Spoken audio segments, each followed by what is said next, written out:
Friends, आज हम फिर से आपके लिए एक नए वीडियो के लेकर प्रस्तुत हुए हैं जिसमें पुरुषों के अधिकार बताए गए हैं। वह धारा जिसमें पति केस दर्ज करा सकता है। पहला, चोट लगने पर धारा 319। अगर आपको मारपीट के दौरान चोट लग गई है तो धारा 319 के तहत आप मुकदमा दर्ज करा सकते हैं। दूसरा है धारा 320। अगर आपके साथ मारपीट हुई है, अगर झूठे सबूत अगर कोई प्रस्तुत करता है तो धारा 193। खतरनाक हथियार से अगर आप पर हमला होता है, धारा 323। अगर पत्नी द्वारा झूठे मुकदमे में आपको फंसाने की कोशिश की जाती है, आप इसको जो है कि उसके खिलाफ धारा 154 के तहत FIR दर्ज करा सकते हैं। अगर पत्नी के साथ आपके संबंध ठीक नहीं चल रहे हैं तो आप फैमिली कोर्ट में हिंदू विवाह अधिनियम 1955 के धारा 9 के तहत आप उस पर मुकदमा चला सकते हैं। तलाक में पुरुषों के अधिकार।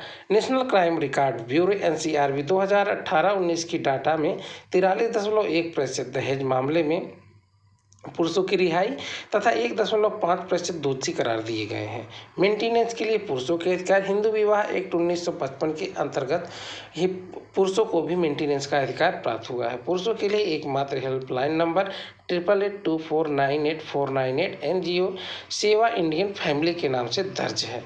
बच्चे की कस्टडी का अधिकार। इसके लिए आप निश्चित ये हो जाइए कि अदालत अगर अधिक सक्षम पेरेंट्स को ही बच्चे की कस्टडी का अधिकार सौंपती है।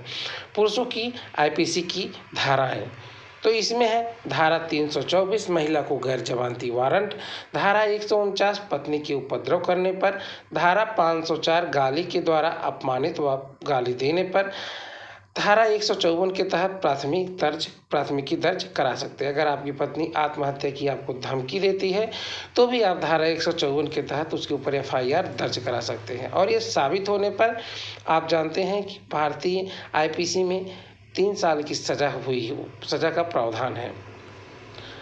अब अगला देखते हैं कि IPC की प्रमुख धाराएं जो कि आपको जानने योग्य है। ये वीडियो आपको पसंद आया तो आप सब्सक्राइब जरूर कीजिएगा। पहला है हत्या की कोशिश, धारा 307। दूसरा है हत्या का दंड, धारा 302। तीसरा है 376 बलात्कार का जुर्म। 395 डकैती। अगर डकैती साबित हो जाती है तो आपको 12 साल की सजा हो सकती है। धारा 377 अप्राकृतिक कृत्य। धारा 396 डकैती के दौरान हत्या। तो इसमें 302 और 396 को मिलाकर आपको उम्र कैद की सजा हो सकती है। धारा 120 षड्यंत्र रचना। अगर किसी चीज़ में आप षड्यंत्र रचते हुए पाए गए तो धारा 120 के तहत आपको मुकदमा चलाया जाएगा।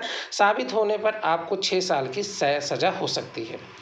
धारा 365 अपहरण। अगर आप अपहरण एक्सटॉर्शन के जुर्म में अगर आप गिरफ्तार होते हैं, आप पर धारा 365 के तहत मुकदमा चलाया जाएगा। अगर अदालत द्वारा अगर ये साबित हो जाता है, आपको अधिकतम 10 वर्ष की सजा और जुर्माना दोनों हो सकता है। धारा 201 सबूत मिटाना।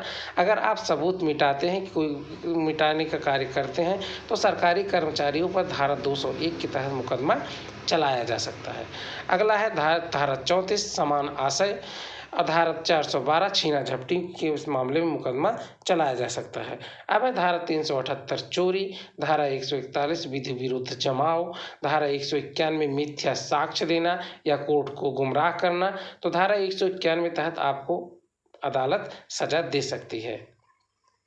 अगला है धारा 300 हत्या करना। अगर आप हत्या करते हैं, उसके मामले में दोषी करार दिए जाते हैं तो आपको उम्र कैद की सजा हो सकती है। धारा 309 आत्महत्या की कोशिश।